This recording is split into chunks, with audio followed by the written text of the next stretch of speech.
Chicken খেতে যারাই পছন্দ করেন সহজেই চিকেন কষা বানিয়ে নেওয়ার এই রেসিপিটি তাদেরই জন্য। চিকেনগুলো ম্যারিনেশনের জন্য দিয়ে দিতে হবে স্বাদমতো নুন, জিরে গুঁড়ো, কিছুটা হলুদ গুঁড়ো, সামান্য টক দই, পেঁয়াজ, আদা, রসুন, কাঁচা লঙ্কার একটা পেস্ট এবং উপর থেকে দিয়ে দিতে হবে কিছুটা কাঁচা সর্ষের তেল।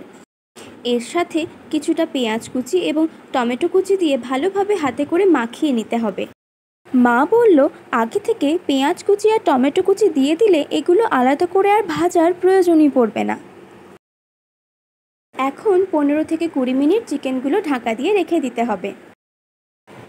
15 মিনিট পরে কড়াইতে তেল গরম করে দিয়ে দিতে হবে এক এক করে তেজপাতা, শুকনো লঙ্কা ফোড়ন এবং ম্যারিনেট করে রাখা চিকেনগুলোকেও কড়াইতে দিয়ে দিতে হবে। 2 থেকে 3 মিনিট চিকেনগুলোকে কষিয়ে নিয়ে মোটামুটি 10 থেকে 15 মিনিট ঢাকা দিয়ে রাখতে হবে এগুলোকে।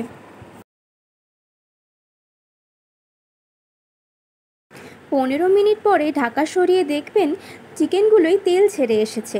তখন আরও একটু কষিয়ে নিয়ে আরও 5 মিনিট ঢাকা দিয়ে রাখবেন। 5 মিনিট পরে ঢাকা সরিয়ে এর উপরে দিয়ে দেবেন কিছুটা ধনে গুঁড়ো, কাশ্মীরি লঙ্কার গুঁড়ো এবং ধনেপাতা কুচি। 2 থেকে 3 মিনিট ভালোভাবে কষিয়ে নিয়ে ঢাকা দিয়ে দেবেন চিকেনগুলো ভালোভাবে সেদ্ধ হয়ে আসার জন্য। কাশ্মীরি লঙ্কা গুঁড়ো দেওয়ার জন্য চিকেন কষার রঙটা কিন্তু দারুণ হয়েছে।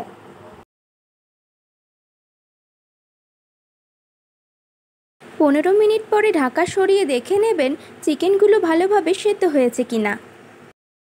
এরপরে উপর থেকে গরম মশলার গুঁড়ো ছড়িয়ে সেটাকে ভালোভাবে মিশিয়ে নিলেই তৈরি চিকেন কষার এই সহজ রেসিপিটি। একবার এইভাবে চিকেন কষা বানিয়ে দেখুন আর কেমন হয়েছে কমেন্টে অবশ্যই জানাবেন কিন্তু।